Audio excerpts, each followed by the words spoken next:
You were under the age of 18, a student. You just left secondary school. Yes. And you hadn't yet gotten into the university. Yes. You say something happened to you. Yeah? Something very painful, beyond painful. Can you tell us what that is? Tell me what that is. It's I have to say, like, this is the first time I'm going to be coming out, like, public to discuss this with someone. Yeah. It's only my family members and definitely my husband that knows about it. Okay. Take your time. I was still in secondary school and I came home. Meanwhile, then I was staying in Ilorin with my parents. I was born in Ilorin. Right. I went to my primary school in Ilorin, but my secondary school, I went to Gifted School Academy in Suleja. Right. This was still in Kwara? Both Suleja and Ilorin and Kwara? No, Suleja is Niger State, close to Abuja. Right. So I returned home for a particular holiday, and then my sisters, they all told me, oh, they are now going to a particular, like a club, right. But it's not a church. Right. It's a club. They were doing their services on Saturday. It was more like a gathering of young people to just come and dance, praise God, and listen to the word of God. That was how they explained to me. And the kind of person I was then, I was this kind of person. I was the vice president of the fellowship in school. I believed in tying hair to church, I didn't really want anything hip-hop, jumping, that kind of gathering. So immediately my sisters told me that that's the kind of gathering. You meet a lot of people. You meet prostitutes that have given their lives to Christ. You meet cultists that have given their lives to Christ. I was like, isn't it not scary to be in the midst of all these people that I don't think I want to go. They're just like, Busola, just come. I reluctantly went, and I saw the different people that were there. It was clear I was the youngest. So I was always pinching my sister because the way they were dancing, I felt, no, this is not it now. This looks like a club, But then it was like, this is like a new way of reaching out to people to know God. So I was there. They said time for first timer to stand up. I stood up and I introduced myself. My name is Busola Mokpiton, secondary school. Then I now shipped it in that I explained my journey there, that I didn't want to come here. I thought people would be like a serious set of people. How can people be praising God like this? But listening to the word of God, seeing people talk, it's really amazing, and I'm so excited that I came here. I was really, really a bold child, like I could speak up in any gathering. So after the meeting, that was where Pastor Biodun preached, Biodun Fatoyinbo, he preached. After he finished preaching, he came to meet me after the service, after the meeting. Is the general overseer of the Commonwealth of Zion Assembly. Yes, COZA. Yes, is the senior pastor there. But then it wasn't COZA. Yes, it was called Divine Delight Club. Right.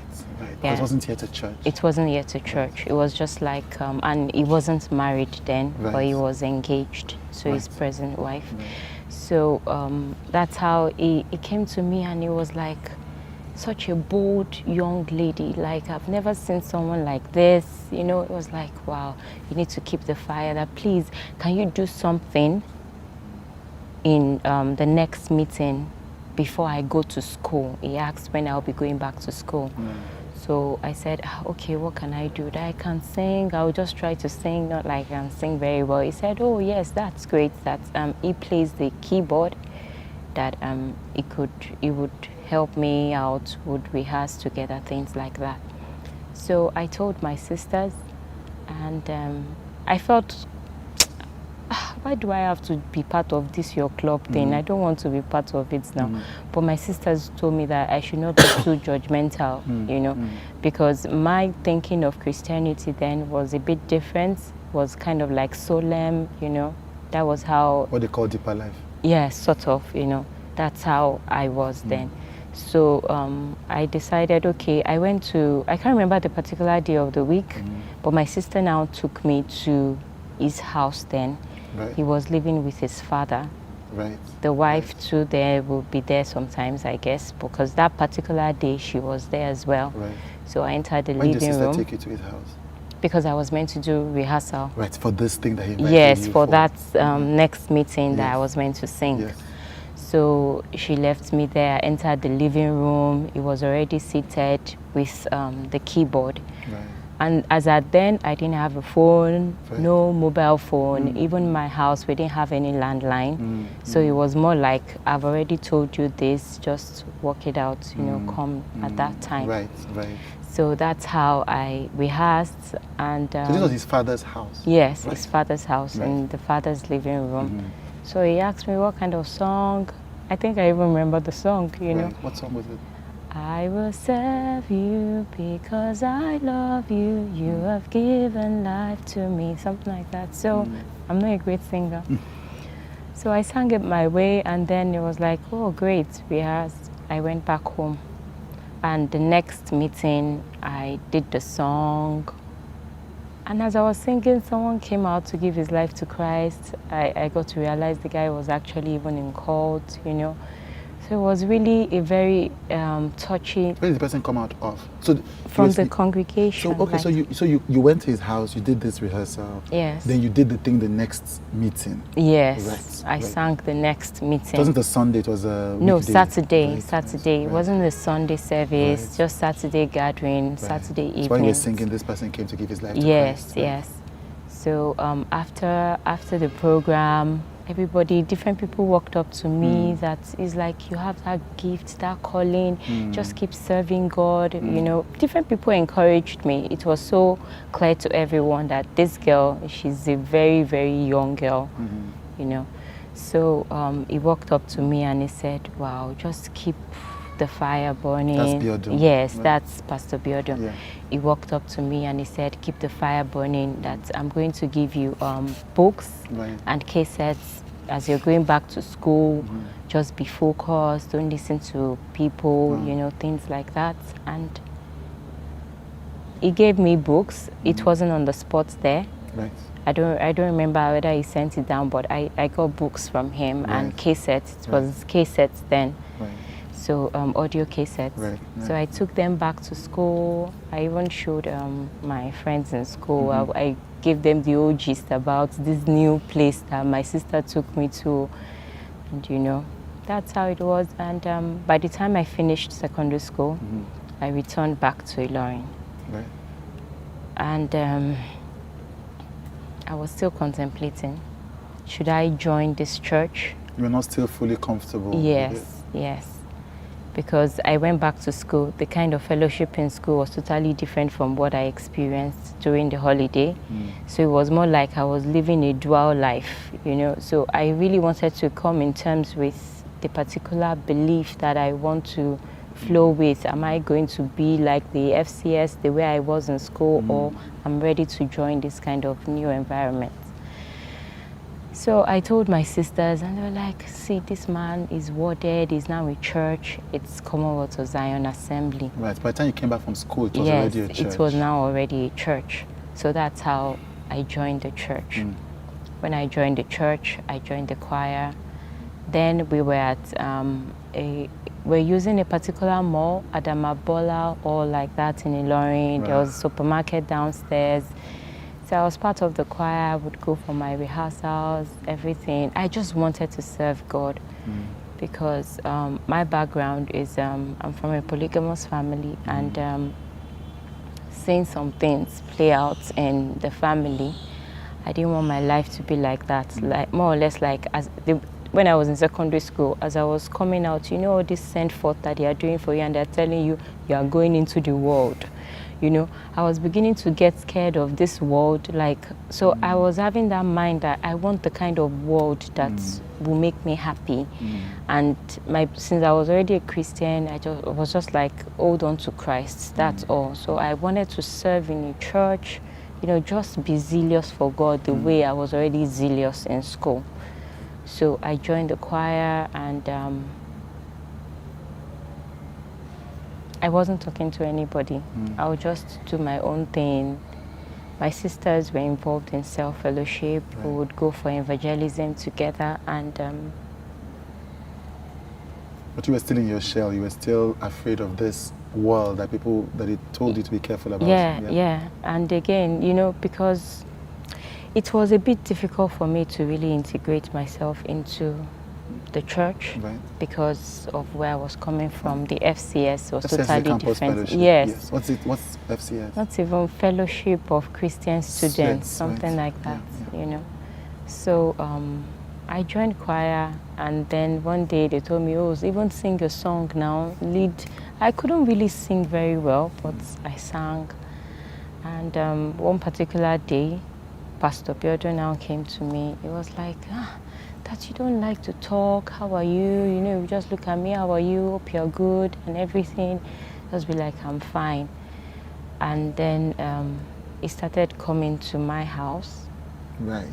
And all of us in my family, we were so active in church. When I mean extremely active in church, more like the Amokitans are so passionate about COZA, so passionate about Commonwealth. Anywhere we'd go, we'd just keep dragging everybody to the church, dragging everybody, just come to church, come for self-fellowship, things like that. And we were going through our own personal family issues, quite all right. Did it have to do with the fact that it was a polygamous family, or what were the issues? Yeah, my father wasn't always around, you know, and then right from secondary school, we're already facing financial issues. And while I was in secondary school, there were times I would go to school without provisions, but nobody knew. I was very good at coping with things. Not discussing with people, you know. I just needed to let me study well, come out of school, enter university, and get a good job. You know, I really wanted to be there for my mom in particular, because I just felt she had gone through a lot, you know, things like that. This particular time in church, he came to meet me. That's Pastor Biodun, and then he said, I noticed you're always all by yourself. So you came to meet you in church? Or yes, like after a fellowship. Like you're always all by yourself, things like that. Hope you're good, you know. So I said yes. So he said he was going to come to my house the next day. Had you ever done that before? No, no. So it was because he said you wanted to find, I guess, wanted to find out more about why you were quiet? Yes, he just wanted to sort of know more about me, things like that, because we were always going to church. I guess people sensed something was wrong, like in terms of family. Maybe we didn't even have money, things like that, but we never opened up to anyone. We would just take care of our own business. There were days we would go to church, no food, but then we'll go back home and sort out issues, you know. So the next day, he came to my house in the morning, and then my mom was in the kitchen. So I told my mom that, my pastor is here. He came in, he greeted my mom, and then I told my mom that, my pastor says he's going to buy some things on Taiwo Road, that I should just accompany him, you know. So I remember that particular day, my mom was like, Sola, which one is this one now? She said it in Yoruba. I was not like, Mommy, it's my pastor now. I'm like, there's nothing, you know. So my mom said, okay, no problem, greeted him. As in, my mom saw that, he left with me. So he was driving a white Mercedes-Benz here, like the old, I don't know the model, but old white Mercedes-Benz. And that was where we sort of started interacting. And started talking, like, you don't say things, you're always quiet, what's wrong, you know. So he was talking, I want to be a spiritual father to you. So at that point, even though in my world, I'm always very mindful of people around me. Like when I was small, because when I was like 10, one of my dad's drivers just looked at me one way. I slapped the man. Like, why are you looking at me like that, Right. you know?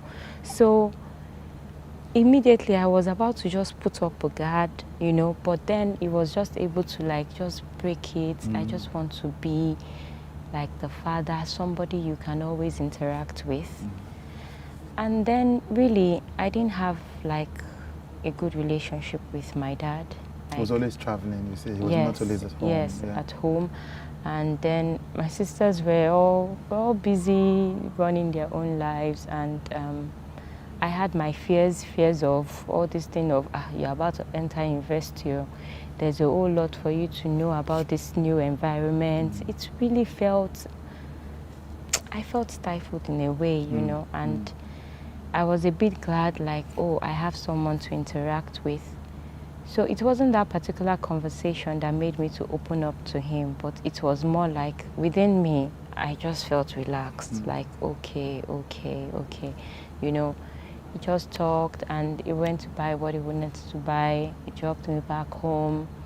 Then after some days again, he came to my house that, okay, he was going, because the church was about to move from that particular location to another location that is like Wonderland, that's where they call it. So we would go to that site to go and see. So he took me that particular day again to go and see that place. We just talked that he's doing this. He just wants me to be talking to someone. And meanwhile, all these interactions, he asked me one time, do you have a boyfriend? I was like, no, I don't have a boyfriend. I'm a virgin, like nothing. And he was like, oh, that's really good. That just keep yourself, you know, don't listen to all these people, even all these church boys and church choir members. So it was good. It felt like good advice, definitely. So felt like someone who was supporting you and who was helping, you know, listening to you. And concerned about me as well, you know. So it sort of just, I became relaxed, like nothing, until a particular day, which was a Monday. I remember the previous day was a Sunday service, and because there was no telephone, no mobile phone. This was before GSM. Yes. I didn't know, and it came to my house. Meanwhile, my house then was, the gates opened. The living room is where you just knock the door and someone will come downstairs and open the door. And this time my mom had traveled with my younger sister. It was just myself and one of my elder sister that was at home, and my house, like a duplex, was a duplex so big that if you're in a room upstairs down, you won't know what's going on downstairs, things like that. So I came down normally the way I come down, it was like 6:30 to 7. It was pretty early. Right. I was still in my nightwear. I was wearing a gown, my nightwear, and I heard the knock. Who is that? Pastor Biodun. I was first of all like, I couldn't say anything, like, what's this time? So early? But immediately I just opened the door. It just pushed me. He didn't say anything. He didn't utter any word. He just pushed me to one of the chairs in my living room, and I saw him like he was removing his belt. So I was like, what? He just said, keep quiet, do what I want you to do, and you'll be fine.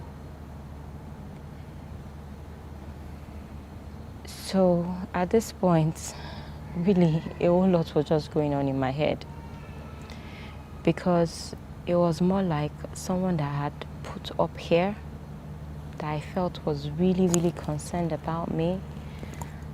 I had already felt him in the place of like a father that could speak to me, you know, guide me.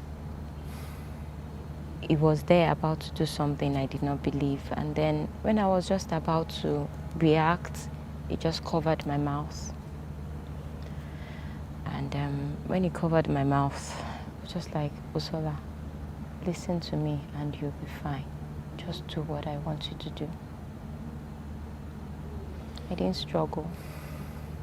I just left him, and he brought out his pennies, and I was wearing a nice gown. I was wearing pants, pulled down my pants, and that was how he found difficulty to enter, but he just kept, I was like grunting, I would cry, I was just doing a whole lot of mixed feelings and all that, and he eventually penetrated, even blood dropped on the floor. And at that point, he finished what he wanted to do. He had an orgasm and he zipped up. He left me there. I just sat on the floor and he went out. So when he went out, sorry, just hold on a minute. So take your time. Take your time. Take your time.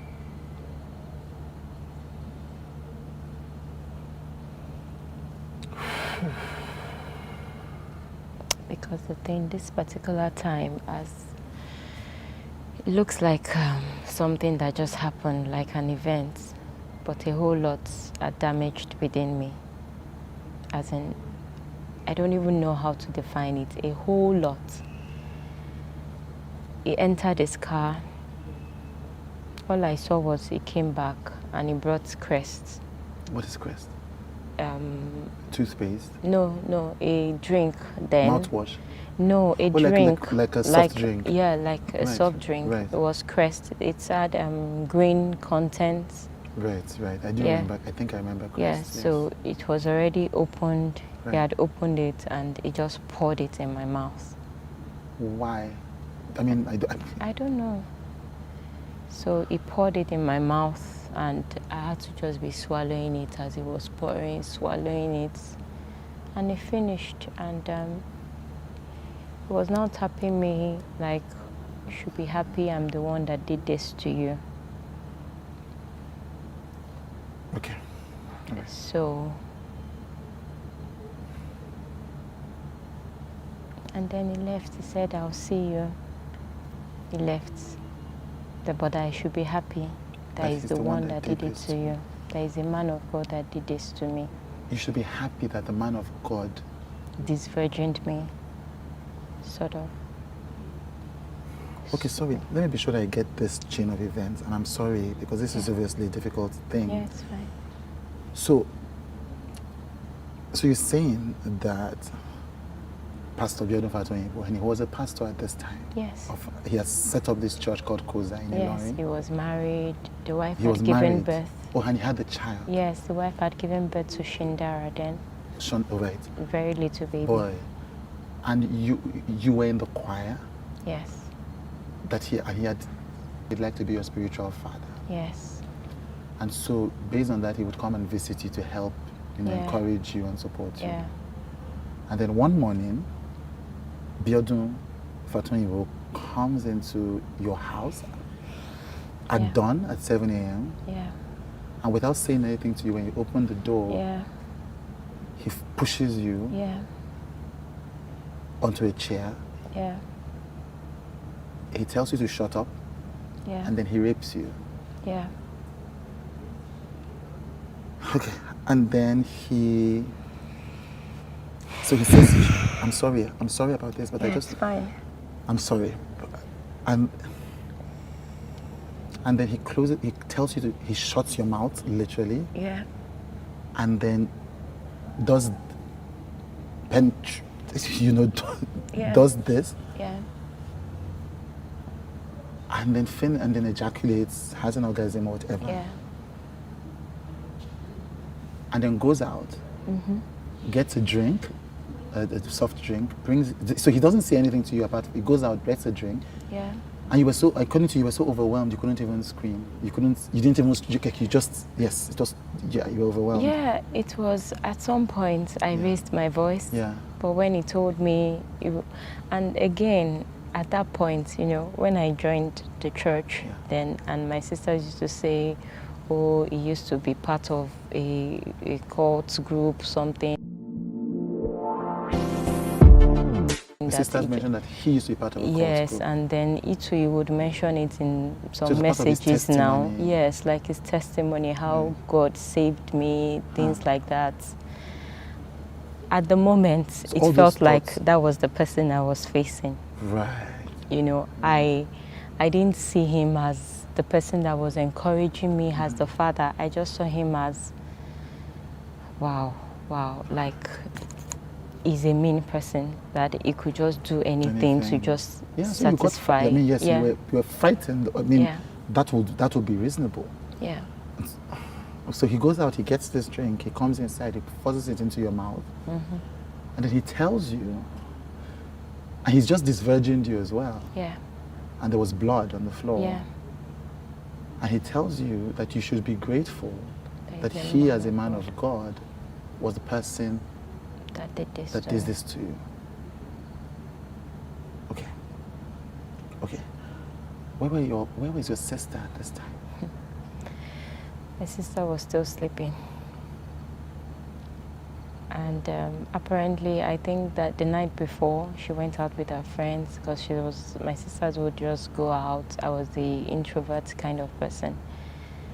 And I was just scared. I didn't even know what to tell her. Instead of me having time to even cry or anything, I was there trying to clean floor. I was quickly going to remove my pants. Then all I remembered was I ran to my mother's room. She wasn't around, so I locked the door and did like I was just sleeping. Why? I just felt, there was a scripture I used to have in my head then, marriage honorable, bed undefiled. And watching how my mom and dad, how they were, I didn't ever want to lose my virginity before marriage. That was like one of the things that I felt, according to my faith then, that if I'm able to keep my virginity, I'm going to have a fantastic marriage. That was my revelation then. So it just felt like I had lost every single thing. Everything that I had hoped for was all gone. My dignity, I felt it was all gone. My sisters would call me aside because they knew I was a virgin. And they would say, oh, Busola, keep yourself. Oh, don't answer people, you know, we so believe in you. It was more like I was the flower of the family, like that precious. Yeah. So in short, I just felt like my glory was gone. Gone. That was the first thing that hit you. This man just took my glory. Like it was totally gone. I was on the bed. I would cry, go into the bathroom, pour water on my body. I think I had my bath up to 10 times that morning because I just felt I needed to be cleansed. Would go and wash up. I did not come out till like 12 noon. As at that time, my other sister was back, but I couldn't say anything. Was back from where? Like she went out. Oh, she went out and she came back. Overnight. Like she didn't sleep at home. Right. Oh, okay. Oh, so she didn't sleep at home. I thought you said somebody was sleeping upstairs. Yes, I had two sisters that were around then. Right. Yes. So one sister had gone out. Yes. And came back the next morning, but the other one was sleeping upstairs. Yes. How did he know that nobody was? Their parents were not. Their mother wasn't home. How could he have known that he could do this? How? Yeah, it was. You know, I guess by the time he was already coming to my house, he already knew how my home was functioning. You know, oh, this person is not around. Because my mom and my little sister traveled that time. Right. So it was just myself and so my sisters that were around. So nobody else was around. Right.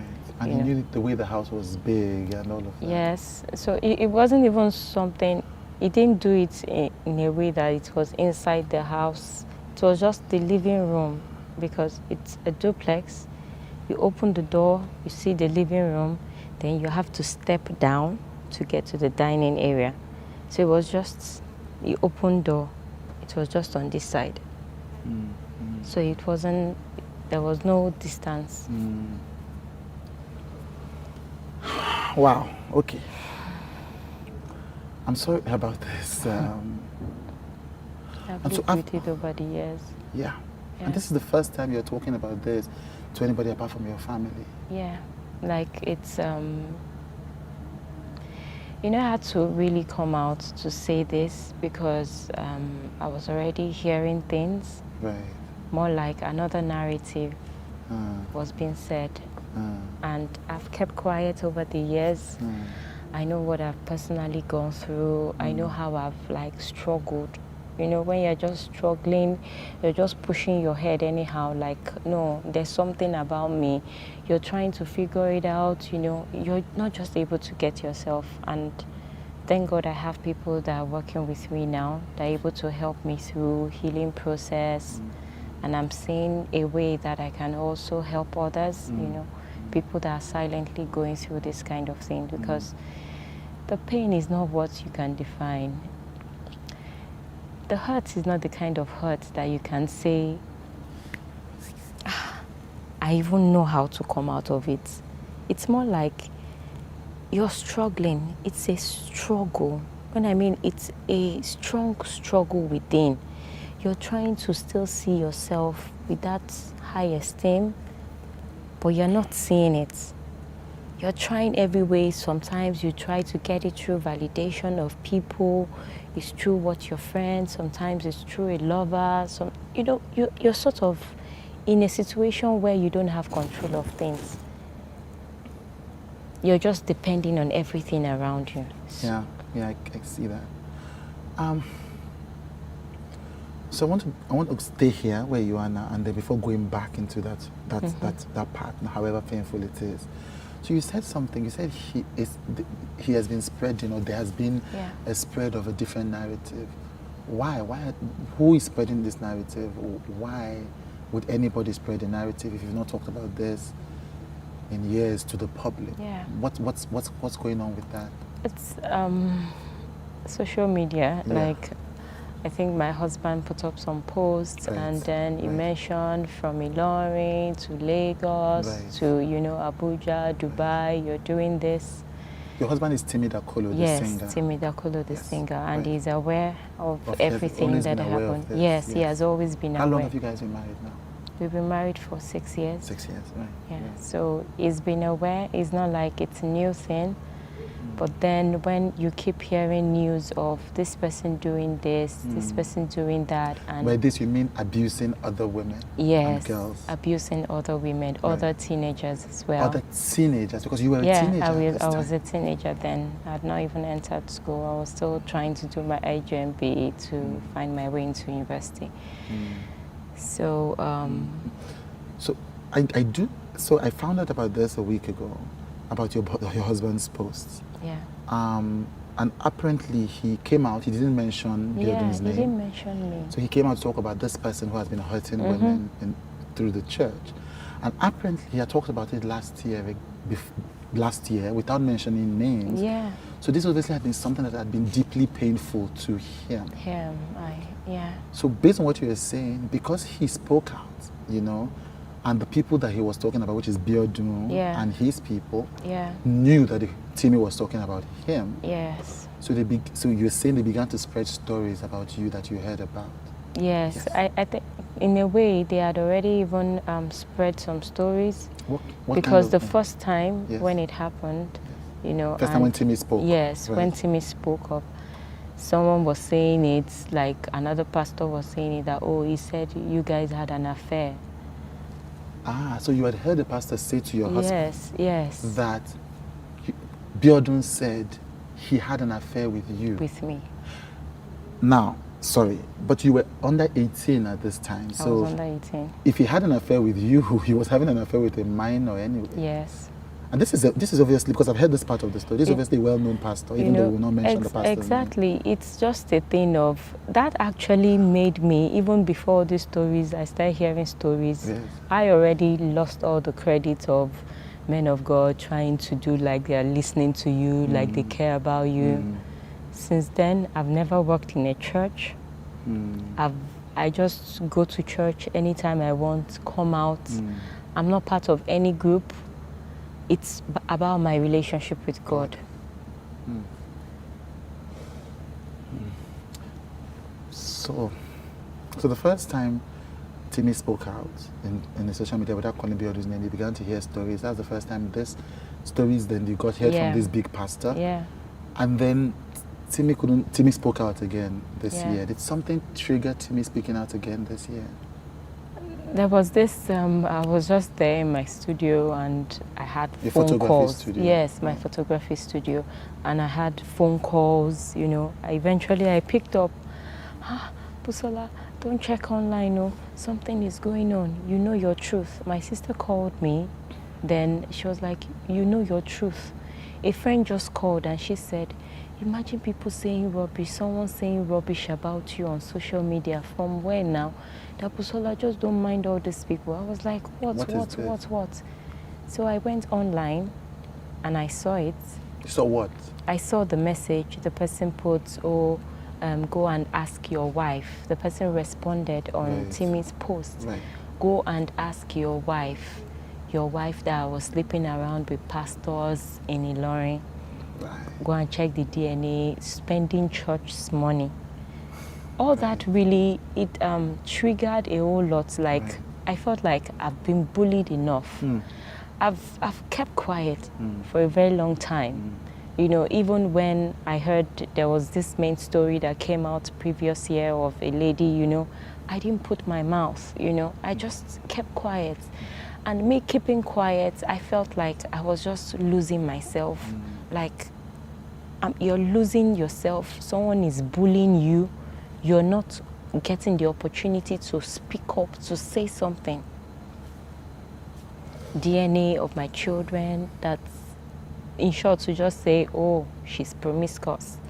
So these people were, so this lady, one of these messages that your friends actually looked at was somebody questioning the paternity of your children. Exactly. Because of what Timi had said. And Timi never mentioned me. Didn't mention you. You.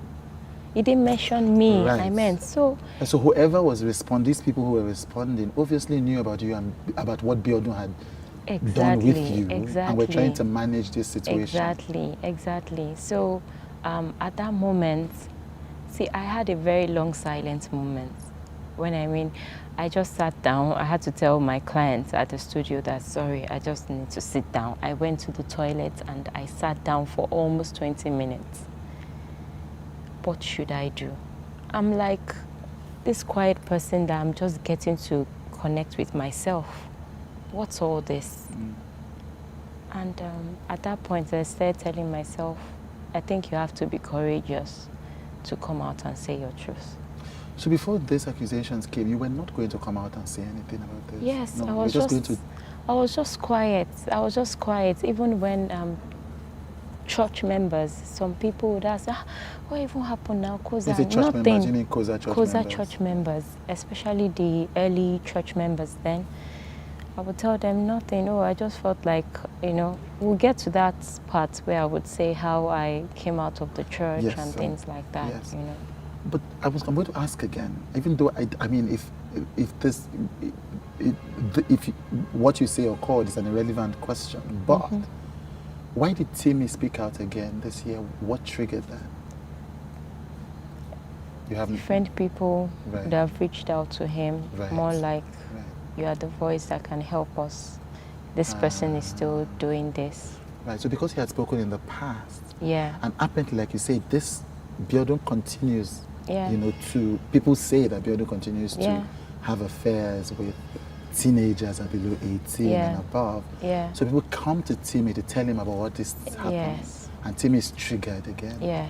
Because this thing that happened to you that you know about is not happening to other younger women. Yes, exactly. And that's actually the point why I decided to let me come out. Let me come out and let them know that you're not alone in this. Like, it's happened to me. I'm walking through my healing process with great people. So it's a hard one. I don't know. It's really hard. But then Thank God for a great husband, I would say. Some people are still single. Some people are even probably still struggling in their marriages because of things like this. Okay, let's go back. And again, it's a difficult thing, but it's necessary to do that. So, Biodun does this, and does this to you, rapes you, allegedly. Yeah. And you go into the room, he goes home. Yeah, he went home. And then what happens? That's it? That was on a Monday, and at that point I was just scared of him. Scared of him? Scared of him, yeah. And I love my family. I don't want anything to happen to anybody. Because he's an ex-cultist, as he has said. Yeah. So that image was more in my head than any, pastor. So the Bible, I still had to go because my sisters were cell leaders. So I still needed to follow them. Busola, you're coming to church. Oh yeah, let's go. You had to follow them back to the church that Biodun was pastor church. of. Had you told them about what happened? No. Huh. I didn't tell them. So, okay, so this was the same day? No. Or this was days after? Yeah, days after, so but that same week. So you'd been raped by Biodun, he'd gone, you hadn't shared this with anybody, you were still dealing with the fact that as a young Christian girl, for whom virginity was a big deal, you just felt that somebody had taken something very important to you. Yeah.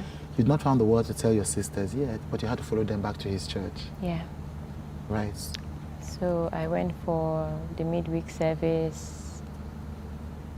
That was like the worst. Did he preach on sermon. that day? Yes, he did.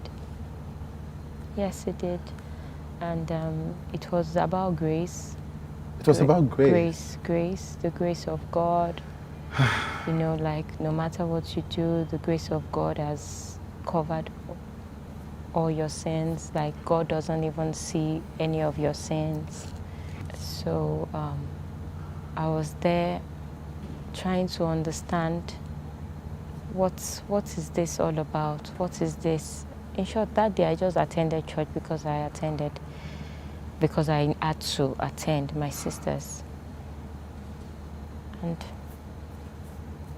after service, a brother came up to me, one of the protocols, and then he said, Pastor Modele wants me to come and help at their house. Who is Pastor Modele? That's his wife. That's Biodun's wife? Yes. Biodun's wife asked you on the week that this happened to come to the house? Yes, told someone to come and tell me that she would want me to come and help because she has a baby. Right. To come and help at home. Has she ever asked for this before? No. None of my siblings had gone to their place to help. Right. So randomly. So immediately, really, I turned to my sister. I was like, sis, I don't understand. I said, am I Omodo? Omodo in Yoruba is domestic help now. Yeah.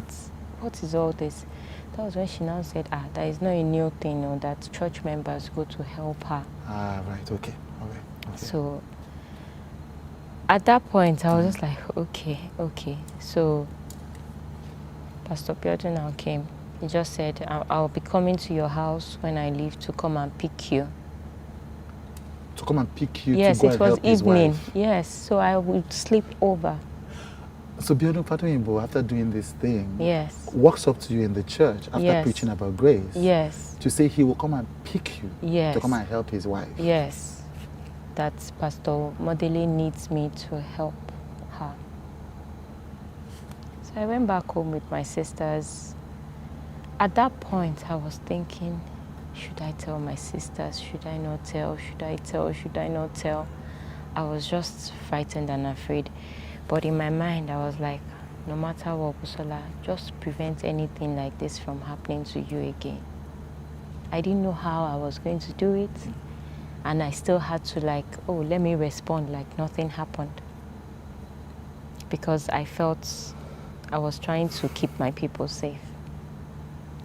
So after we returned home and he came, the wife was actually in the car with the baby and he came to come and pick me. He came to your house to come and pick you? To come and pick me. And he was alone in the car?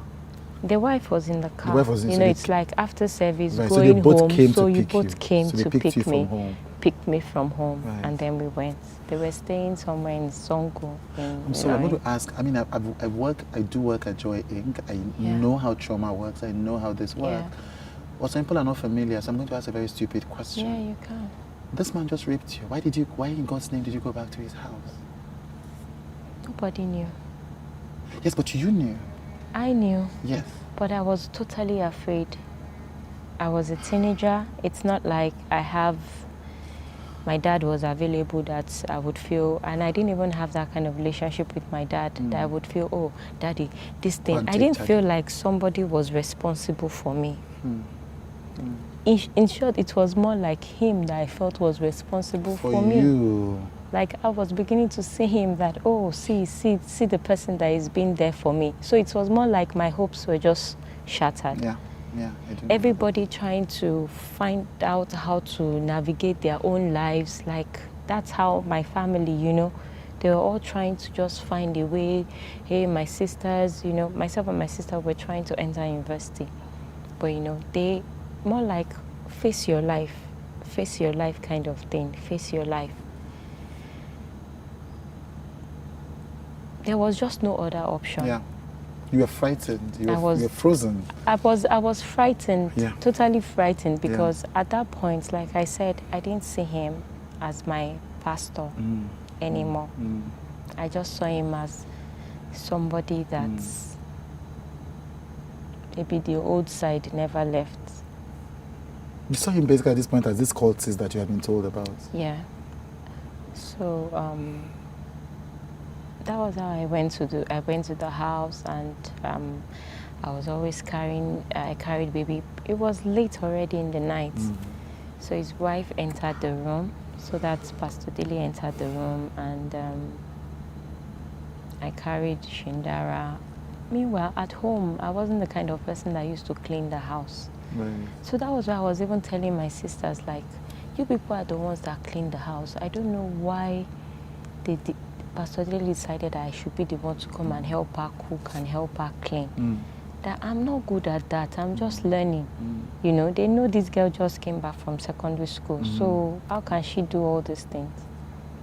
But my sister just said, I'll just go and help now. Because they did it for people. He'd called different people. Yes, he called different people. That wasn't the first time. So it's the strange thing to your sisters. Yes. So that night, I carried the baby, Shindara, and Pastor Dele was lying on the bed that was in their own master's bedroom. So she now said, oh, Busola, have you eaten? I'm okay. I didn't bring any clothes, by the way, because I didn't have mine to have my bath, change. Yes, just wanted to leave as soon as you I would just sleep, wake up, and go and do my own thing at home. So I carried baby. Pastor Biodun walked in and he said, I've cleared guest room for Busola. Busola should go and sleep there now. I looked at Pastor Dele. I said, Pastor Dele, you're the one that told me to come and help you with Shindara. I would like to stay on the bed with you. He said it again. But why would you want to stay here when there's a spare room for you? That room was meant to be like, I think like, he cleared the room in short. You know, that you can go and sleep there. Because meanwhile, by the time I walked in at some point where I was just there alone at home, came to me, you're going to sleep in a guest room and I'm coming to meet you there. Okay, all right. So, okay, I'm sorry. Okay, so when you came into the house with both of them, he found a way to corner you and say and he that you said, will sleep in the guest room and I'll come and meet you there. So,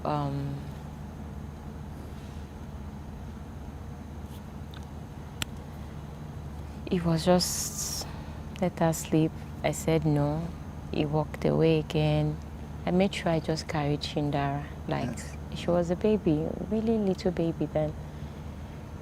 So then she now said, okay, Busola, just help me. Let's lay the bed, everything. As we're about to sleep again, he came in again. As well as sleep in his wife's room? Yes. In the master bedroom? In the master bedroom. He came in again and said, Busola, he was just pacing the floor. Pacing around. Yes, like, he came again. You should go and sleep. You should go and sleep. I had to just look at Pastor Dele. I just looked at this. I said, please, I really need to sleep with you on the same bed. At that point, Pastor Modele now said, Biodun, please leave her. She wants to stay here. Right, okay. All right. So immediately she said that, he went away. Right, okay. Right. And that's how she slept, I slept. Then I stood up and I locked the door, the room door. Right. And that's how that night was. Right, okay. I woke up in the morning and Emmy cleaned the house normally. It was already. I woke up in the morning and Emmy cleaned the house normally. He was already in the living room with Bible on his laps. And what? With Bible on his laps. Yeah. Right. And then he looked up. I greeted him. He looked up. He looked down. Then he came to meet me. He said, nobody ignores me. That he wanted to have that. I knew he wanted to do something with me. And I made sure it did not happen. He just said, nobody. At that time, I was even in the kitchen. He just slapped my butt and he left. And I went to, I just did all the cleaning that I needed to do at home, there in their house. I prepared food. Another church member came and, you know, we finished all that. There was no time for me to go home. I told Pastor Dele, I said, I want to be going home now. Then he came into the picture. He said, I'm going out. Yes. People said, when he heard that you wanted to go. Yes. Okay. He said, I'm going out. I'll drop you off on the way. Okay. So I now told her, I said, I just want to go all by myself now. That, don't worry, sir, don't worry. This whole thing is just tiring. Sorry. I'm very sorry.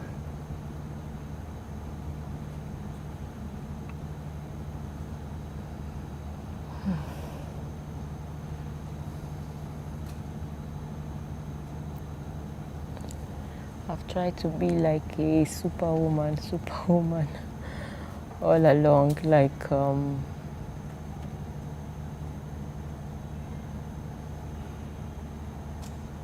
don't like to remember these things. Sorry. Yeah.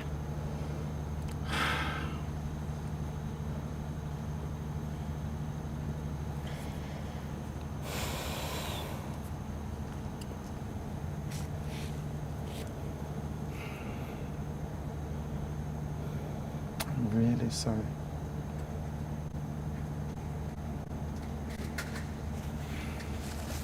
In a way, really, I see men of God to just be mean.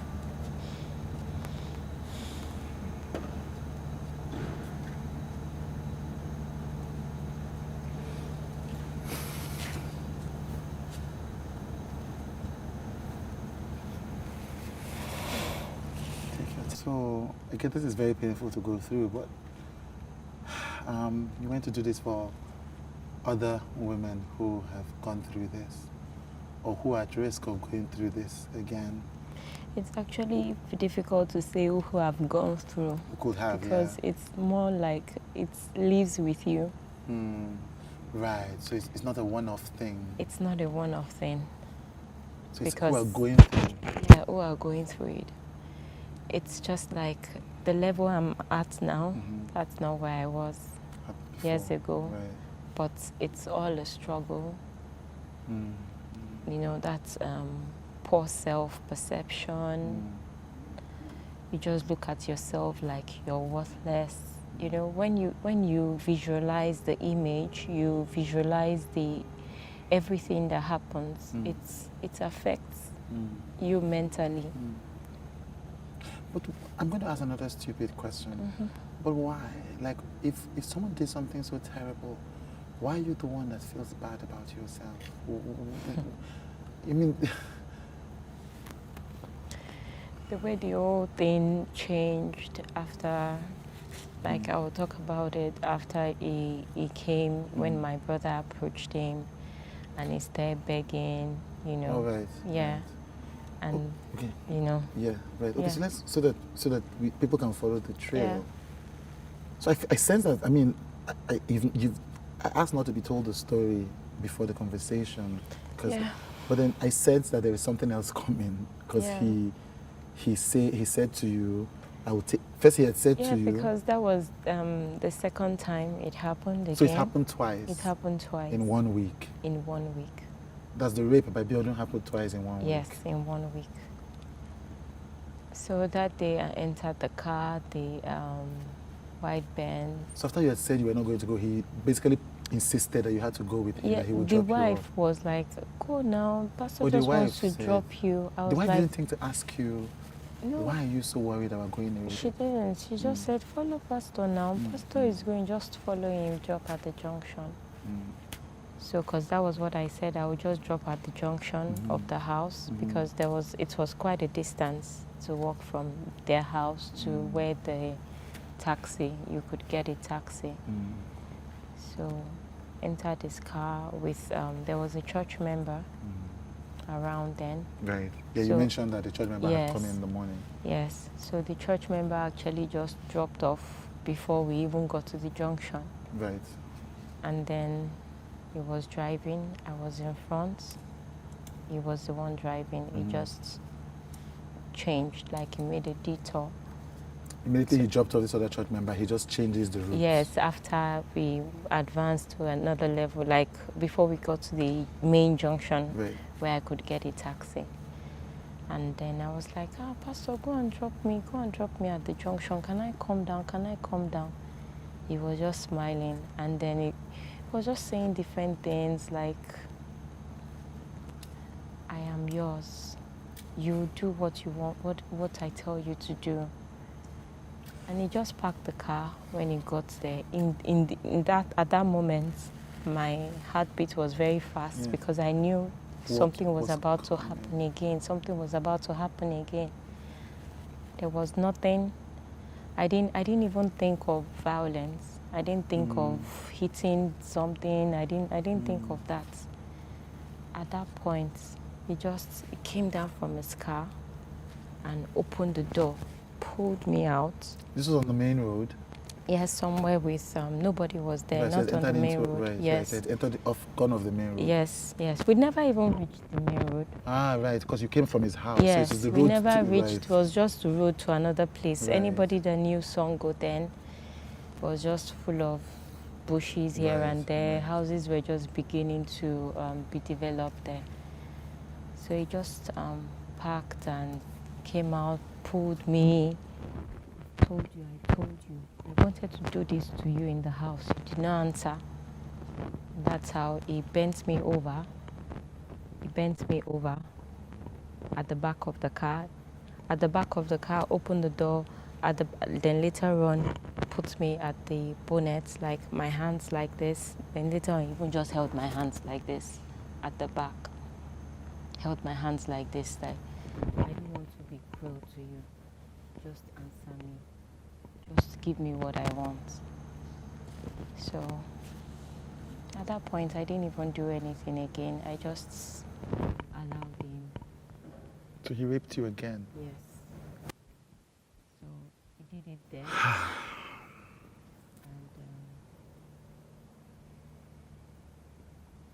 And came.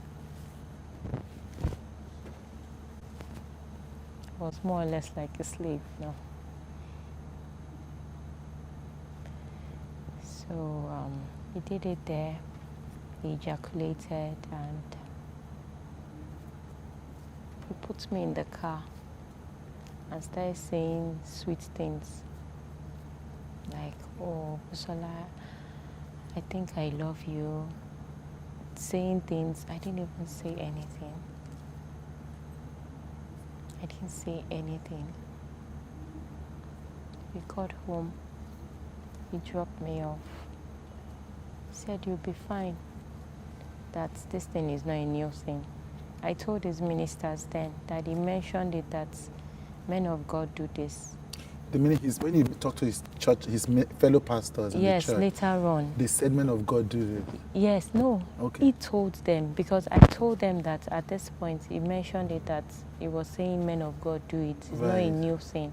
Right. And he still denied it, that he didn't say that. But he said this to you. But he said it to me. That men of God do this. Men of God do this. I got home. Right in front of my gate. I came He dropped down. you at home? Yeah, he dropped me at home. And I entered.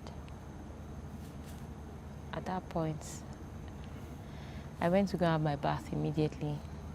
I went to have my bath. I didn't come out at all for like 3 days.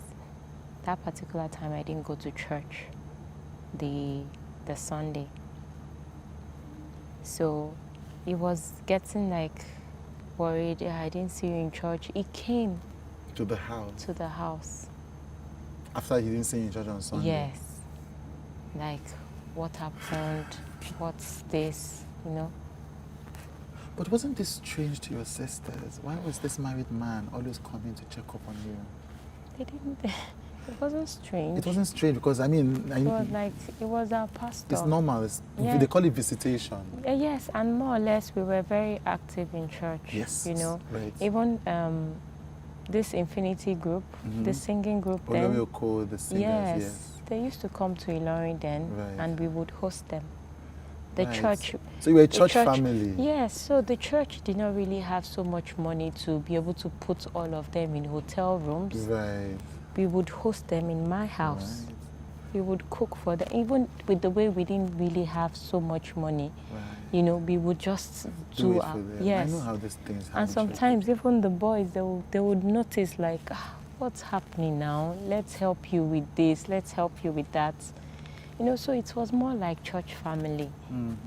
We were very, so they didn't even think of it. There was nothing strange about this. Yes, like he was coming to my house and, you know. So he dropped you off. I mean, he came back after the service to find out why he was worried. Yeah. And for your sisters, it's like normal concern. Everybody, but for you, we were all there. Yeah. We were all there in the living room, and they were just like, "Oh, we are fine, everything." I said, "Okay, yes." I was fine. And the next time, I was still contemplating how should I tell my sisters. The only thing that just kept me from telling them was, this person is just acting nice. This person is not nice. Like, this person can do anything. I was just saying it. I was already saying it like, I don't think he's really truly born again. That's how I was saying it then, because I just felt that you won't be born again and then you do this kind of thing. And it felt like he didn't have any remorse. It felt like he could go back to do anything, you know. So that's how I also just felt like he can come to my house, send someone to come and do something, come and kill or... I didn't feel safe. Yeah, there was no man. Yeah. No man. It's not like I had the covering of my dad, like somebody that could protect us. Yeah. My mom was... I was all sold out to just be there for my mom. Like, I couldn't even tell my mom, and my mom and I, we sort of used to talk. I was like the stubborn person that, you know, some things that were troubling her, she would easily talk to me about them, you know, and I would pray with her and all those things. So all this, I was quiet. I would still go to church, come back, but then I now stopped being active in choir. I just told myself, on no account should you be with this guy alone. On no account will you go to his house again. I was just trying to like give myself different things to avoid, so I don't find myself in that state anymore. And then myself and my sisters would still talk around, because they held my virginity like it was theirs. So they will talk around it. Hey, Busola, when you even have your first boyfriend, oh, don't do this, just continue. And I will still smile. But whenever we had such conversations, I would just run back to the room again and cry, you know. I traveled to, it was when I was in Lagos. I told one of my sisters, she was coming to Lagos, that please let me just follow you. I just want to come here to Lagos. She came to Lagos. I followed her.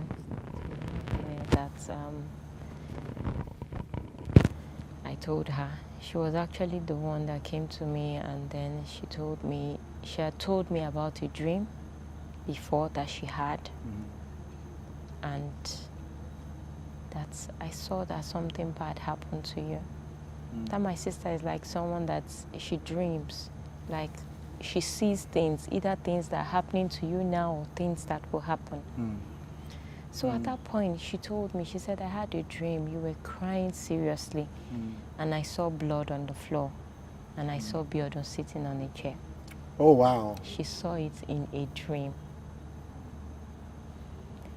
So that moment, I was sort of like in shock. Like, I denied. I said, no. The next thing I just started, because as at that time, that was the same time, the way it was, I was in Lagos, it was night, I was about to sleep, I was now crying. Like I wanted to pray, but I couldn't pray. So she was passing by, and she had been trying to tell me this, because even when we were there in Ilorin, she told me she didn't just have the dream, she had the dream sense. She called my sister that time to say, I have something that I want to tell Busola. I have something that I want to tell her. So it was not that very day that she just told me that, Busola, this is it. Tell me what happened. I started crying. Then I told her what happened. She started crying with me. She was mad. She was like, Busola, we have to go back to Ilorin. We have to go back to Ilorin. So we came back to Ilorin that week. My brother was in University of Ilorin then. Called my brother, called my other sister, because then I have 3 older sisters. One was in Kaduna doing her youth service, or Kano rather, doing her youth service. And this one that followed me to Lagos, she wasn't the one that was there that day that it happened. I was sleeping. So that when we returned back, we told the other 2. My brother was angry. My brother took pocket knife, just dragged my hand. Let's go to his house. We went to his house. Immediately saw my brother and I coming. He quickly came out of his house. I was like, Busola, what's the matter? My brother's name is Tunde. He was very mad. Just called him, I'm going to stab you. I'm going to kill you. What did you do to her? He was begging. He was like, I'm sorry, it's just the devil. I don't know. It was just the devil. So at that time, someone was around, a church member. In his house? Yes, a minister, Wally. Right.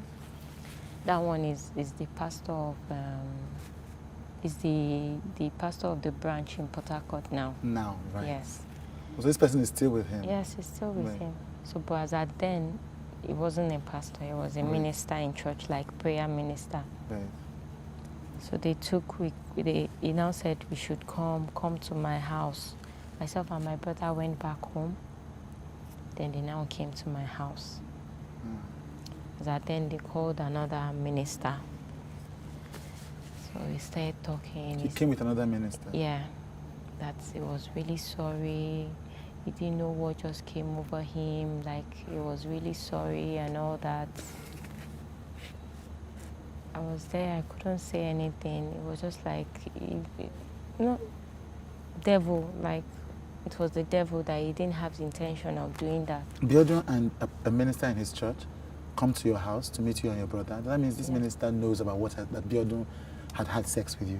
Like, Yeah. even if he didn't know that it was a rape, Yeah. he knew that he Biodun had just sex knew with a girl something. who wasn't yet 18. Yeah. So he comes to your house and they talk to you and they say it's the devil. Yeah, Right. we were just outside. They didn't even enter. They entered the You know, house. my brother came out, I Right. came out.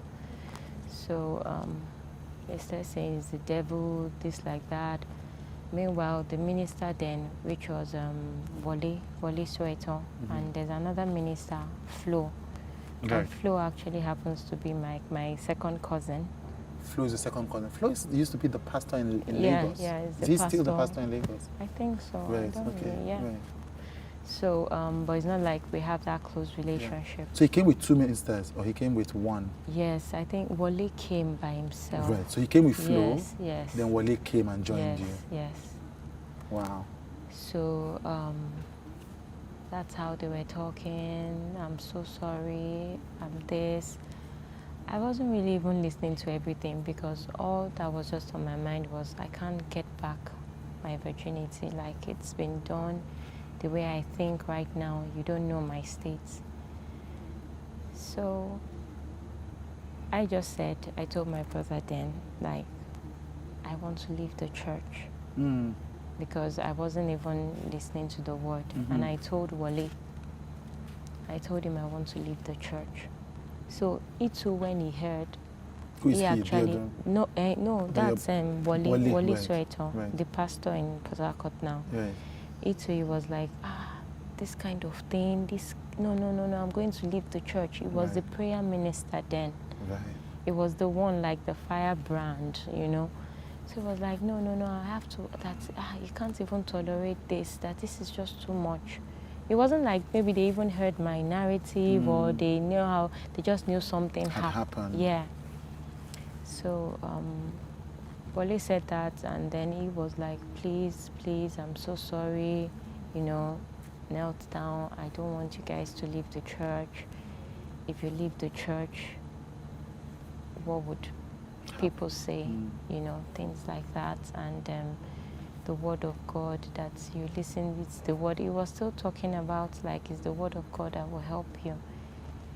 So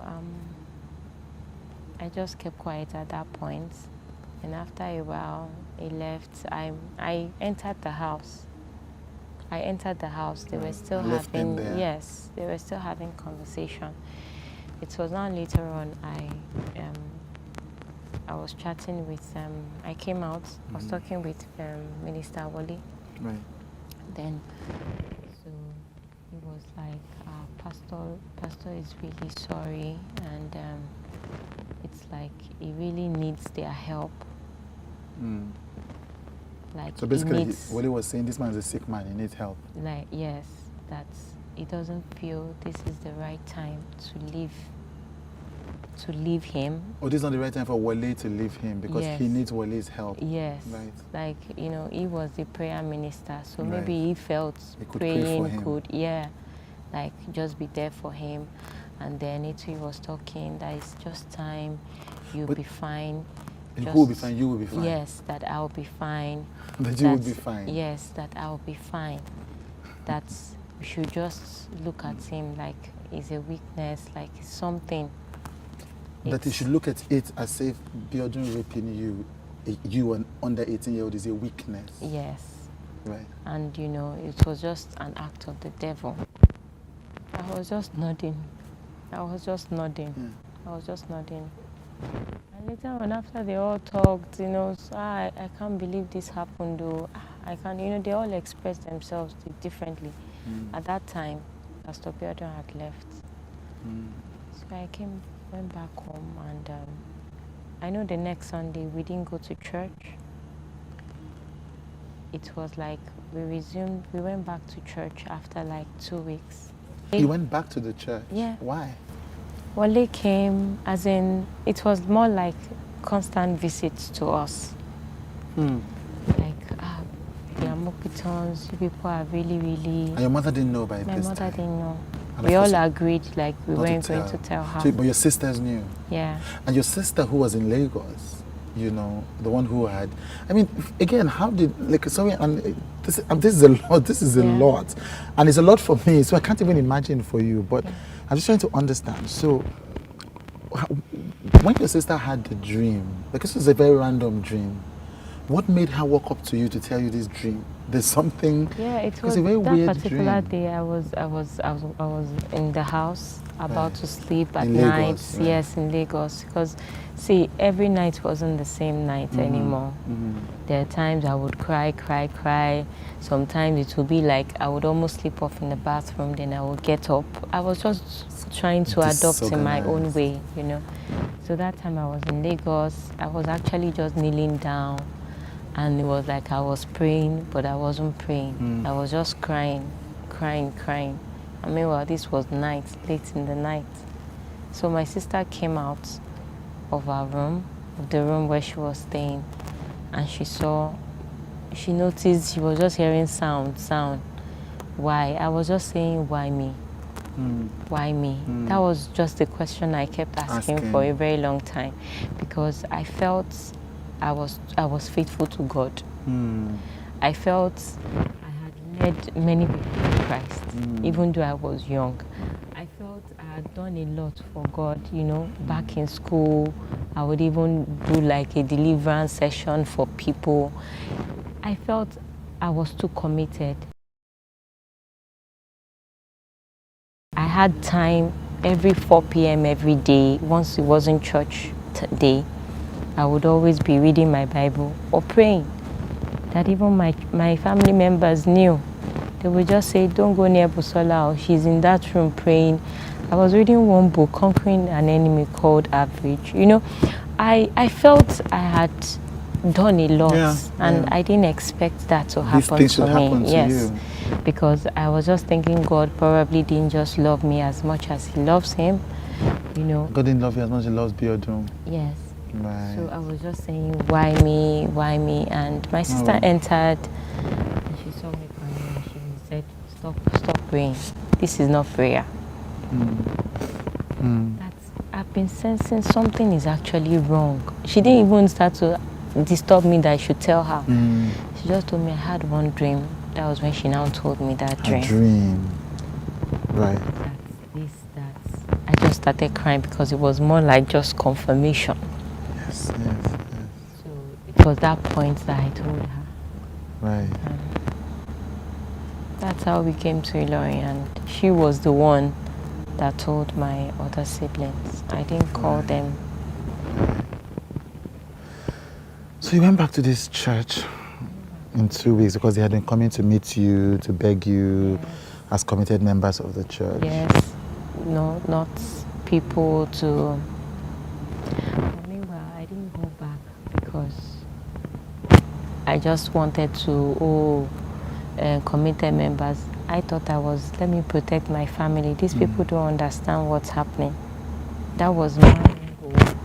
Maybe they saw it that, Busola, yes, she's really zealous for God. That's why. It wasn't that. It was fear. It was fear. So I went back, but I didn't join any workforce again. I was just there. We'd just be involved in the self-fellowship with my sisters, and, you know, little by little, I just kept rejoining. People even knew, like church choir members, some would walk up to me, why are you not in the choir anymore? I told them, you know, I was just struggling to sing. I still kept it because they told me that please just hold it, don't tell anybody, you know.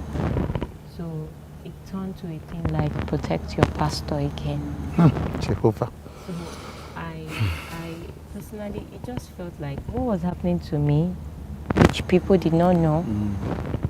I didn't have any form of self-esteem anymore, because it was more like I was saying God as God, so you have favorites.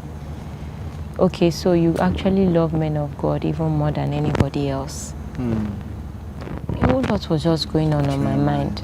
So at that point, my Christianity began to, that fellowship with God I wasn't having it anymore. Because God hadn't kept his part of the bargain as fast. Yeah. So I was just doing things religious sake and things like that until he did one program, and he told me, he walked up to me in church and he said he's doing this program for me, like so that it will be part of the healing to get me. But one pastor, Kayode Ojiseson, I could remember that thing of like, you know, just preaching. He preached about bondage no more, that it was, you know, it's also something he's fighting. Like the pastor said it was something he was fighting. Yes, what was he fighting? Pastor Biodun, I don't know, like maybe fighting sin or fighting. Right. So this session is to help him overcome this bondage. Yes, and also there was the session like for broken people, if you've been abused. I even came out when that Pastor Kayode was preaching. I came out, you know, prayed. I was crying. I came out, prayed, went back. That's how it was. I was just there until someone walked up to me and the person like, oh, I like you, I want to ask you out. I didn't know, like prior to that time, it was already telling the different people, maybe someone, and he used to say it in church then, if you want to enter any relationship, make sure you tell your pastor, you know, like they must sort of agree to it, you know, like that was just the order. So this person did not tell him, but the person that walked up to me did not know the person was actually his cousin. Okay. That's Pastor Biodun's cousin. Yeah. And that's how he walked up to me and was like, he used to see me in church. I'm just so, you know, I stay on my lane. And we started talking. We became friends. I didn't know he had gone behind me to even tell him, like, don't get close to this girl. Like, the girl, maybe she's not ready for all this. Her mind is this. You know, he just said it in his own way, but he did not say what happened. But it sort of discouraged him. I eventually went out with the guy. Right. So he told me. Ha. So, yeah, so that's how we started talking. And I told him, I held everything, was just like, this person now is my first and is going to be my last. Like, I was ready. This is the person I would marry. So when I made the decision that I was going to date him, and I told him, like, there's something you need to know, and I want you to help me. I need to come out of this church. Come out of this church? Yeah.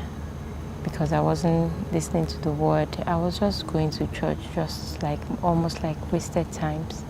I used to only enjoy prayer sessions that were led by the minister then, but every other thing didn't speak to me.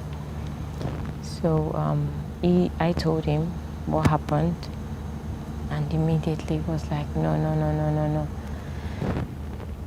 By the time he pulled me out of church, came out of church, he said, first of all, you're not going to that church again. Was it like 2 days after or so? He now went to church. I did not go because he already said, you're not going to that church again. By the way, the guy is late now, so I got me, so rest in peace.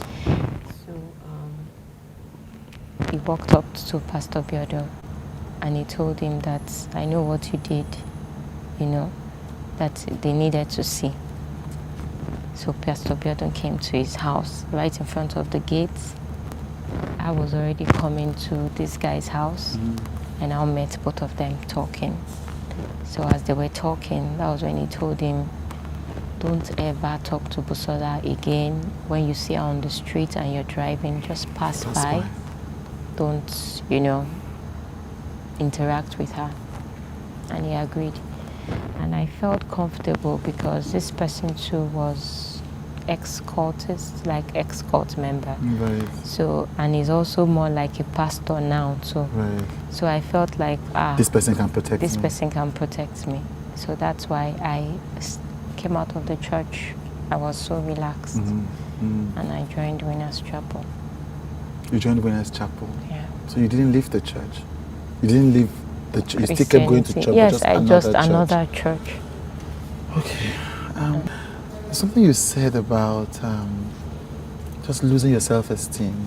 I do remember a few weeks ago, you were a guest on a handle on a social news site, Olori Supergirl. Yeah. And I mean, again, I found this out when we were doing the research before this interview.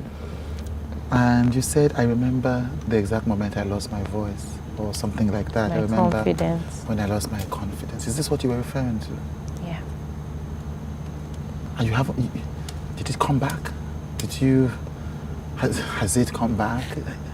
I don't know I don't know what to ask, but have you, since that moment, and this was, you were 16, 17 at the time, or? It's more like fighting.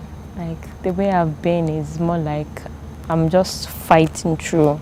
So since that time, you've still been fighting through? Yes. It's not, at some point, it affected me a whole lot. I didn't even know that was actually the bedrock of issues that I had. Everyone I dated, I just felt like at some point, oh, this person doesn't love me, Joe. It's not real. I dropped off. I would just leave. And then I just decided men are just to be treated in a very harsh way. Like, I started feeling like I needed to be inflicting pain on men. Like, unfortunately, they were innocent, you know. But I was also feeling like that was the way I felt I could get my power back. I was really just thinking, because there was nobody to walk me through anything. It was still more like go and listen to the word of God, and the word of God sort of looked vague. It wasn't applying to my state, you know. It was just more pray this. I would pray, I won't feel better. I would, you know, it was just more like, see, all these things that people are saying, let me just know that I'm not worshipping idols. But then, in terms of this one, it's on my terms. It's based on how I want to do it, you know. So it's affected a whole lot. Why did it affect you for so long? Why? I mean, why? Again, I do have experiences with people who dealt with trauma, but just for the people who are watching, why it's more than a decade? I didn't actually know it was still affecting me. It was just something happening. I did not know, you know, because after it happened then, and okay, I was already dating this person, and then I felt like even this person was sort of taking advantage of some things because of what he knew was happened. Right. You know. So you were feeling unsafe, just generally. You couldn't trust your experience. So luckily, I would say luckily, both of us now broke up. I had to leave the relationship. Right.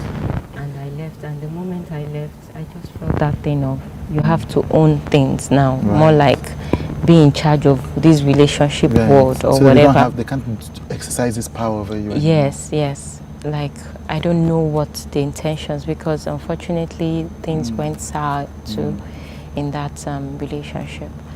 So it was a mindset that I built over time. I did not know, really. As a coping strategy for this thing that you dealt with. I was still, when I relocated, I worked I was in school when I graduated, and I came to Lagos.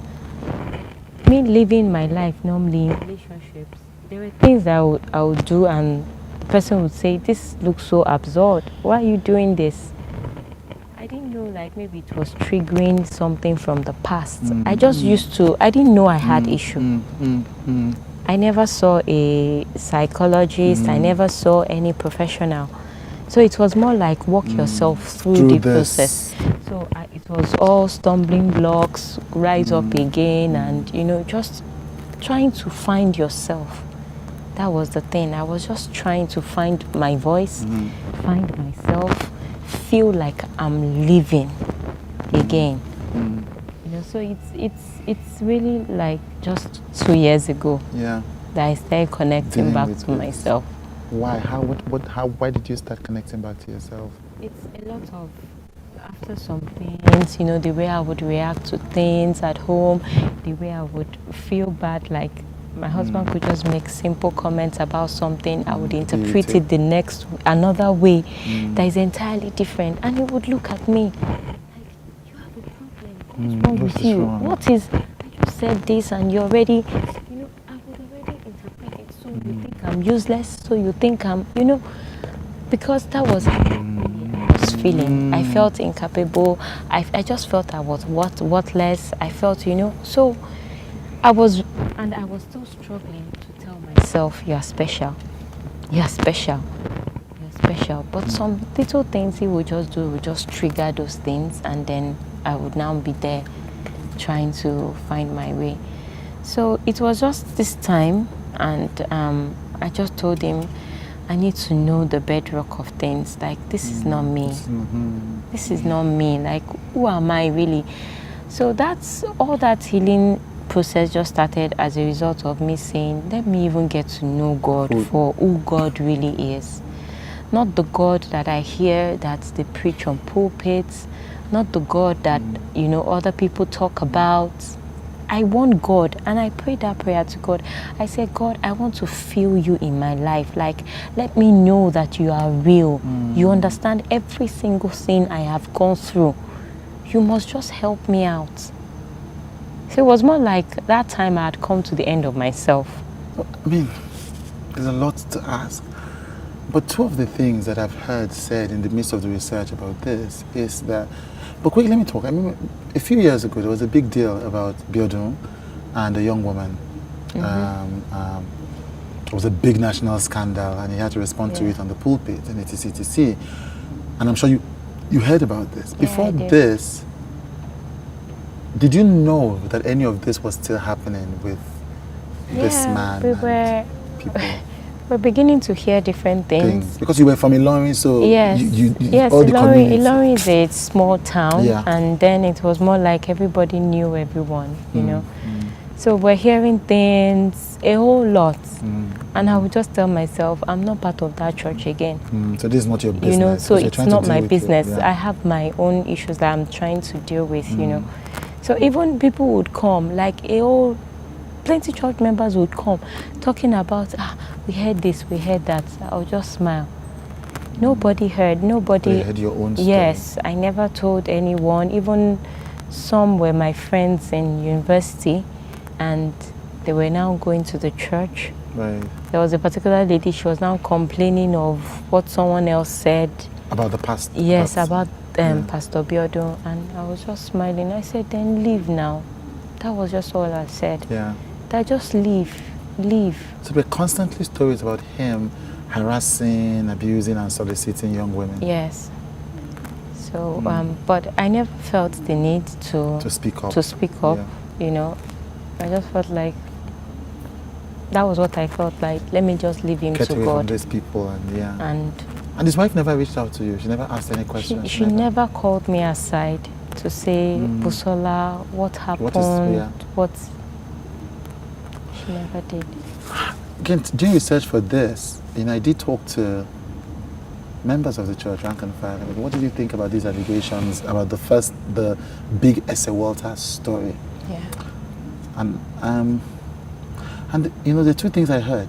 One was, and again, this is by no means a representative sample of the entire church. These are just random members. I heard was one, women are always throwing themselves at pastor.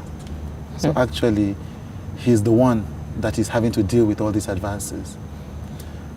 And two, that he's a human being. Human beings make mistakes. I mean, they don't know. I mean, this is the first time I couldn't tell them about your story or anything I'd heard, but they've never heard about a rape, or at least in the popular imagination. Yeah. What do you say to these two things? One, that, he's a handsome, powerful, wealthy man, and as a pastor, women are always throwing themselves at him. And then again, as you were talking, I just need to say, the one of, like, he gave me money, I was spending church money. Yes, you mentioned that at the beginning. Yes, there was no, the church didn't even have enough funds. Because they were eating bringing people to come and eat in your family's house. Yes. There was even, I remember a particular time that my sisters, we sort of even hosted them, himself and his wife, at our house. And I could remember how we struggled to sort of just, put money together just to make sure that, they had a good meal. So there was no time that they really knew what was happening to my family. It was when he now became close to me, like more like a spiritual father I knew.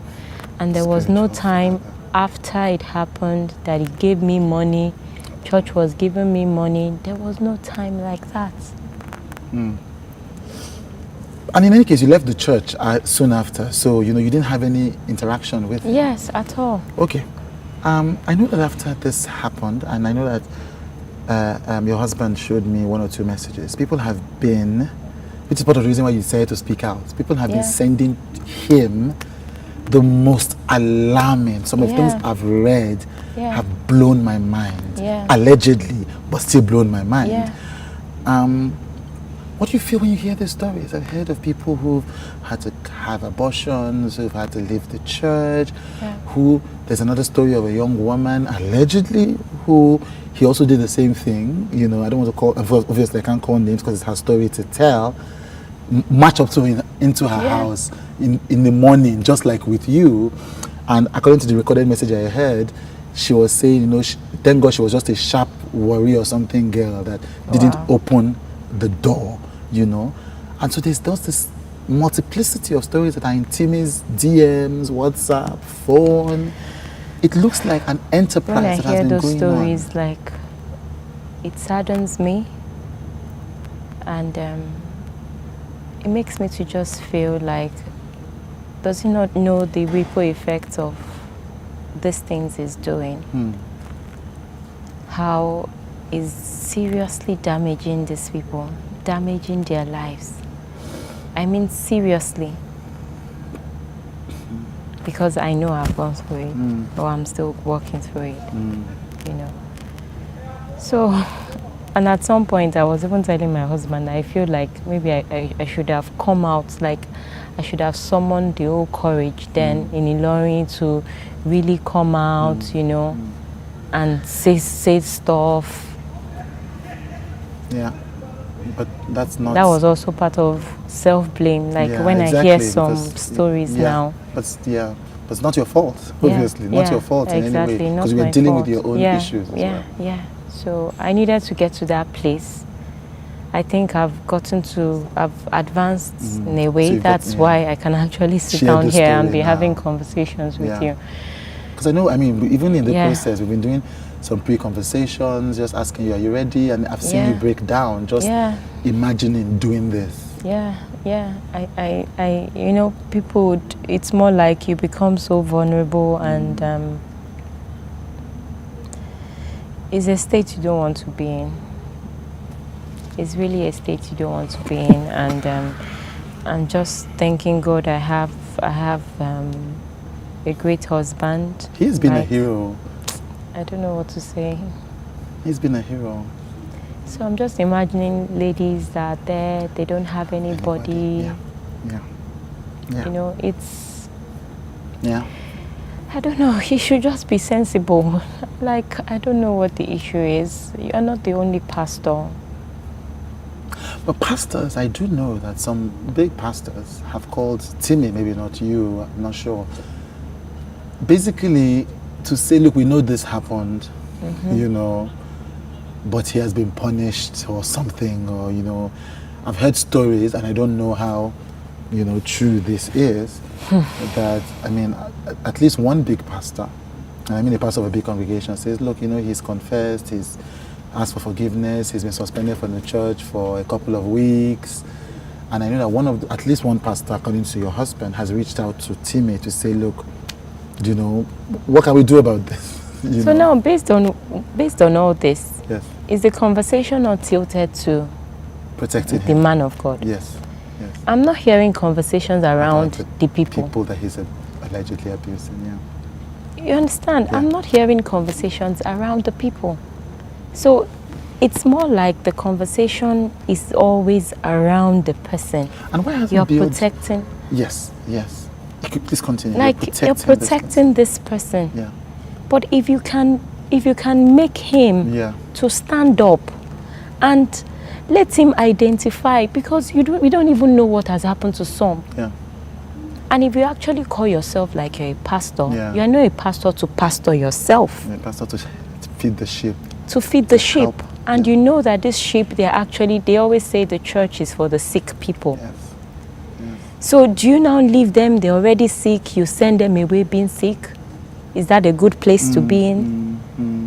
So it's just conversation. If it keeps being, it's looking like you're all protecting this person. Man, at the expense you're of protecting this person of at the expense of these vital souls that are actually dying on the inside. Yeah.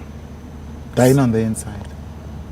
Because it's really something you can't see. Yeah. And they're like, Yes. what is, you know, it's even now like emotional, mental illness has just been identified in Nigeria. It wasn't a thing. As at then, that's why I never thought of therapies. Yes. Like, go and see a psychologist. Yes. Everybody would just be like, pray to God, it is well. It is, you know, it was just too spiritual. But meanwhile, it's a mind thing. It has moved from the spiritual state.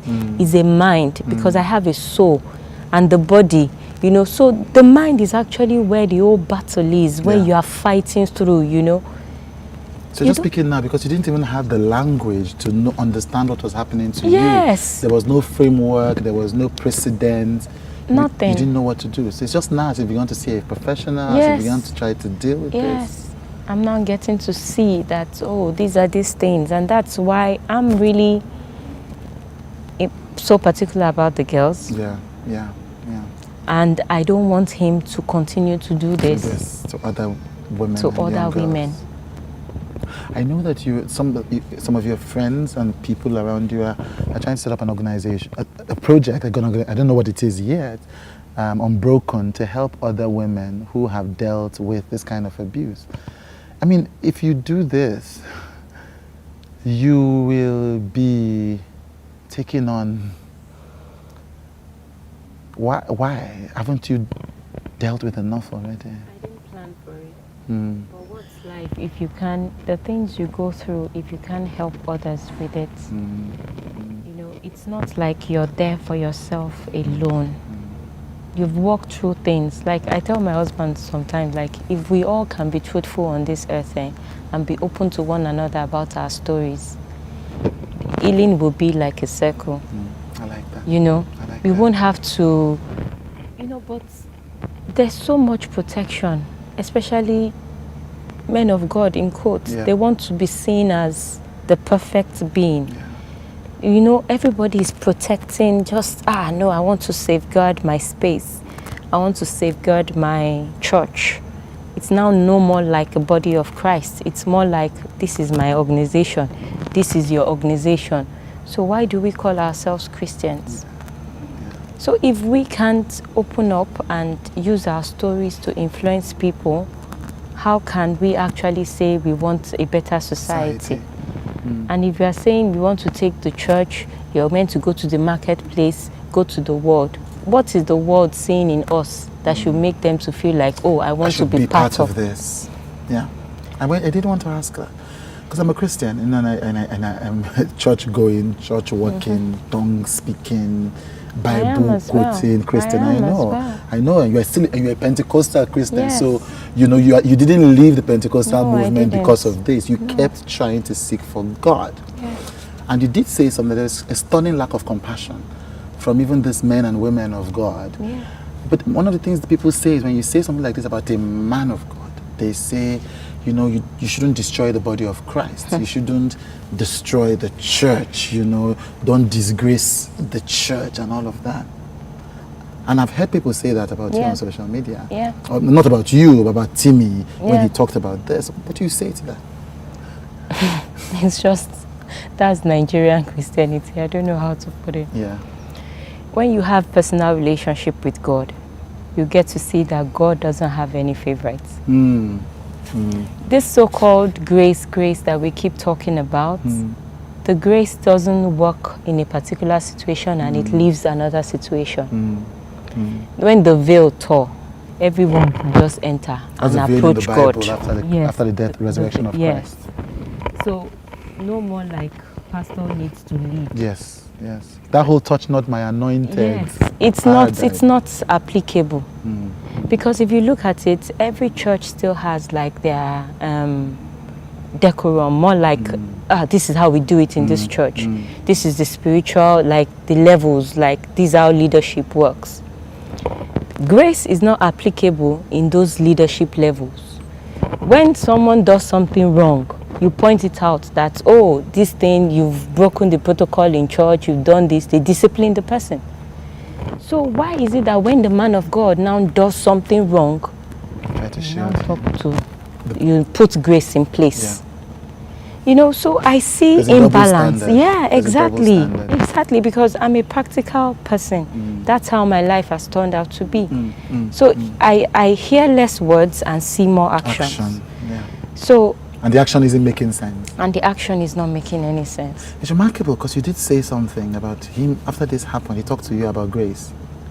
And I do remember that when we heard the Walter story, you know, the entire play around town was a higher level of grace, was what he said to her. And that wasn't a rape story. That was a power imbalance story. A bit, you know, as for some people more forgivable, but it's a trend. Obviously, after doing this to you, he did say to you that he, according to you, was covered by grace. Yeah. Like grace. He's always been the grace preacher. Yeah. Right from time, you know. So it's just, it's left for, it's the body of Christ and the so-called men of God that are meant to sort of take care of the flock. Would they sit back and keep watching people fall aside, fall, and you keep saying, we are protecting the body. We don't want anything to come out. When Timi spoke out last year, Timi spoke out this year, not just about the lives that he's allegedly Biodun destroying by rape, you know, seeking the attention of girls under 18 and all of that. Has Biodun... And even marriages that he's destroying. Oh, there's that. Yes. I mean, there's those, yes, of course, I saw some of those chats. Even marriages. Yes. Because you're sleeping with other people's wives and... You know, it's a whole lot. So it's not really looking like it's a weakness sort of anymore. I'm just, because since that happened to me, it was just like my life just turned around. And so the same thing must be happening to other people as well. And I don't know where they are now. Has he or any of these pastors who promised to help out, you did say that a Pastor Wale said we need to pray for him, you know, and said I was going to live, and there's this guy called Flo, and all of these guys. And since Timi has spoken up to say, no, lives have been destroyed, have any of them reached out to say, we're doing our best, you know, we're sorry? Nobody. You know, nothing. Nobody. Everybody sort of just keeping mute. Unfortunately, the Pastor Wale Shweton's wife used to be our friend. Right. Myself and my sister were the ones that took her to COZA. Right. And it's something like she knows, you know, and she knows. I must say she has a story as well. So if you know, there are people that you have too much information, and then you're seeing them, you used to believe in them. I thought they were really firm. Like, so this is not a Biodun problem alone. Yes. This is an institutional COZA problem.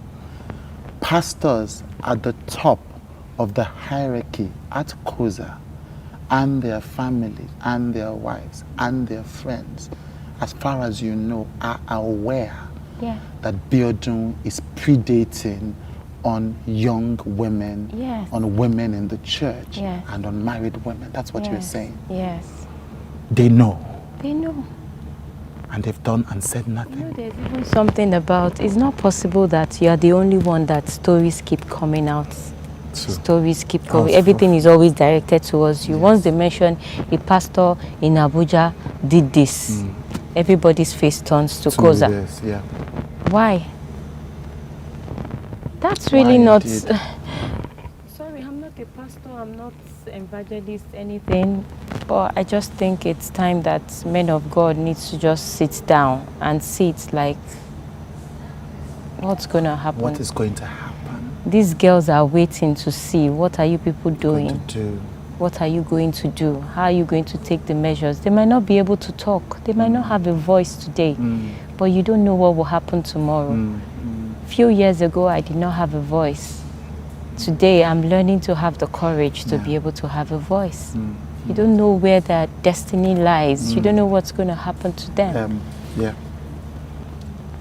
So it's... so you're speaking here on behalf of those who could not speak. And you're trying to say, thus far and no more. This needs to stop. You do know that he's going to respond And if his church members, as you've seen on your Timi social media page, don't believe it or say it.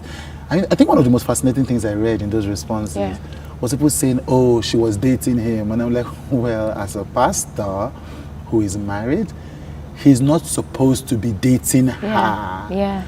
Especially if she's below 18. Also something that, so you've established that the church knows. Yeah. Surely his wife must know. Or what do you think? I do remember that during the break, you told me about when he tried to apologize, he told you to leave the house. Oh, yes. So his wife doesn't know. So yes. He wanted to protect his wife. When my brother took me to his house. Yes. And he saw. That's why he said we should go to your own yes, house. Please. That Dele is inside with baby. Please. I don't want Dele to know. That's Modele, his wife. Yes. And so does that mean his wife is not aware or cannot possibly be aware of any of these things? Because she's in a position. I really don't believe that she's not aware of the things going on. Maybe she doesn't have the full story. That might be possible.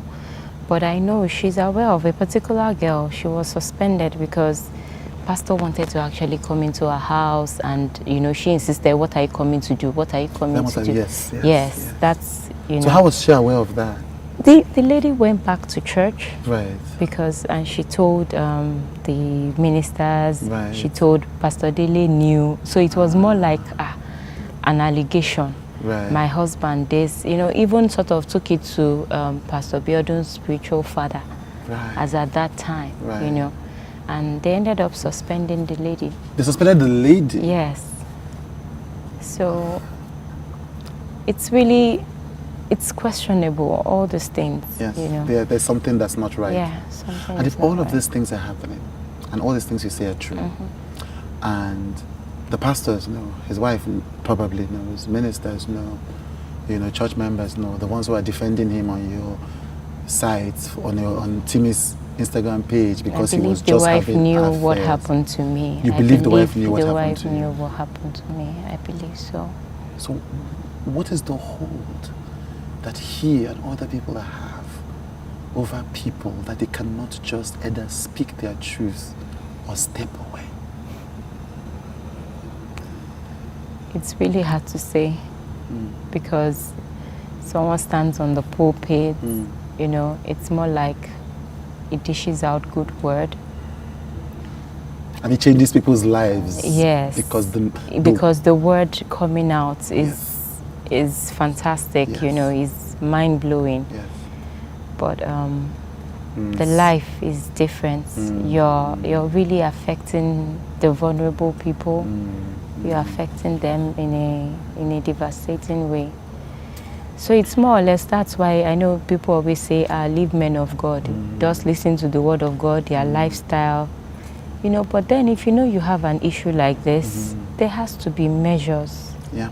There has to be checks. Yeah. If something keeps going on consistently, don't tell us like we are helpless. Yes. It feels like we're helpless, and people will still send their children there. Yes. People will still allow their wives to go there. Yes. Families will still go there. Yes. Don't let it be like the body of Christ is the church is a place that we have anything no solution. Goes. Yes, anything goes. And it's not just the church. I remember talking to you and telling you that many years ago, I had a relationship. I was telling you this story with a person who was working on my team. Yeah. And it was a proper relationship. There was nothing. There was no. It was adults. There's no question. Yeah. And then years later, when I began to discover about power dynamics in relationships, I found that when you are a boss, this is not a church. When you are a boss, you exercise power over people. And when I realized that, I called and I apologized. Yeah. So you're talking about the church, but this is not acceptable. Yeah. Even outside the church. And so the church should be held to a higher standard. Yes.